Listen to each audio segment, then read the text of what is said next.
அஸ்ஸலாமு அலைக்கும். இன்றைக்கி நிறைய பெண்கள்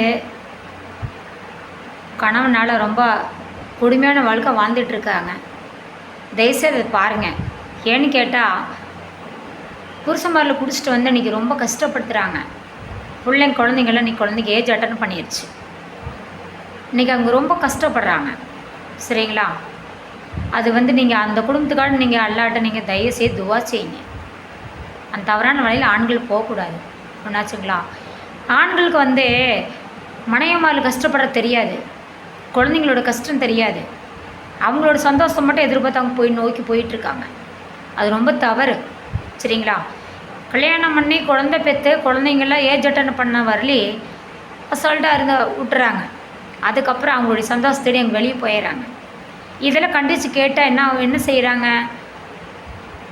இவளோட சொல்ல தாங்க முடியல, இவள் குடிக்க வேண்டான்னு சொல்கிறா, இவள் வீட்டு வாடகைக்கு பணம் கேட்குறா, குழு கட்ட பணம் கேட்குறா, சாப்பாடுக்கு பணம் கேட்குறா, வாடகைக்கு பணம் கேட்குறா அப்படின்னு நினச்சிட்டு அது ஒரு பெரிய பாரமாக நினச்சிட்றாங்க.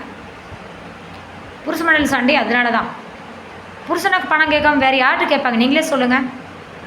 யார்கிட்ட கேட்பாங்க? சரிங்க. வெளியில் போய் சம்பாதிக்கிறவங்களா இருந்தால் எப்படி முடிஞ்ச வரை சமாளிப்பாங்க.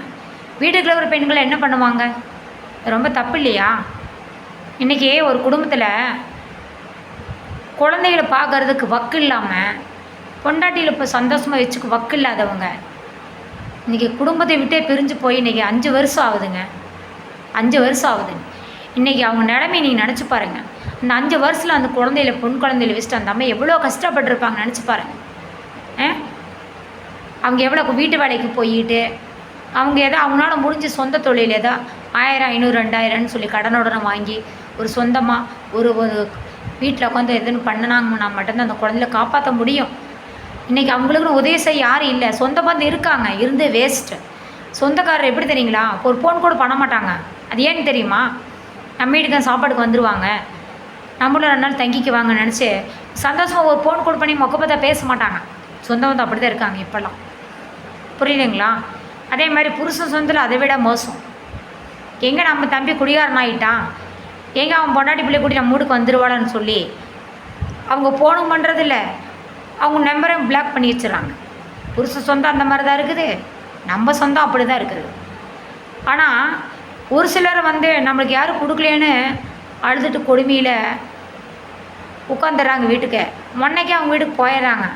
ஒரு சில குடும்பம் நம்மளுக்கு ஆட்டம் கொடுத்து கைங்கள் தெம்பாக இருக்குது, நம்ம வீட்டு வேலை செஞ்சு கஷ்டப்பட்டு நம்ம குழந்தை நம்ம காப்பாற்றுவோம். அவன் தான் ஆம்பளை பொம்பளை மாதிரி வீட்டுட்டு வெளியே போயிட்டான். நம்ம அந்த குழந்தை எடுப்போம். நம்ம குழந்தை கதி என்ன ஆகுன்னு சொல்லி இன்றைக்கி அந்த குழந்தைகளுக்காக அந்த அம்மா இன்றைக்கி அதோட நிம்மதி சந்தோஷம் எல்லாமே அதோட வாழ்க்கையை இன்றைக்கி மண்ணோட மண்ணாக விட்டு போட்டு இன்றைக்கி உடம்பும் மனசும் கல்லாக்கிட்டு இன்றைக்கி அந்த குழந்தைகளுக்காக வாழ்ந்துட்டுருக்காங்க 5 வருஷமாக. தெரியுங்களா? அந்த கொடுமை அந்த அம்மாவுக்கு அந்த கொடுமை வேறு யாருக்கும் வரக்கூடாது. அந்த அம்மா யாருன்னு உங்களுக்கு கூடி சீக்கிரம் விரைவில் உங்களுக்கு தெரியப்படுத்துவேன். அந்த குடும்பத்துக்காக அல்லாஹ்ட்ட துஆ செய்யுங்க. சப்போர்ட் பண்ணுங்கள், லைக் பண்ணுங்கள், கமெண்ட் பண்ணுங்கள், சப்ஸ்கிரைப் பண்ணுங்கள். மக்களே, அந்த அம்மா ரொம்ப கஷ்டப்பட்டுட்டு இருக்காங்க, ரொம்ப கொடுமையான வாழ்க்கை வாழ்ந்துட்டுருக்காங்க. 4 செவத்துக்குள்ளே இன்றைக்கி நரகவே அனுபவிக்கிறாங்க. தயவு செய்து அந்த குடும்பத்துக்காக நீங்கள் உதவி பண்ணணும் நம்புகிறேன். அஸ்ஸலாமு அலைக்கும்.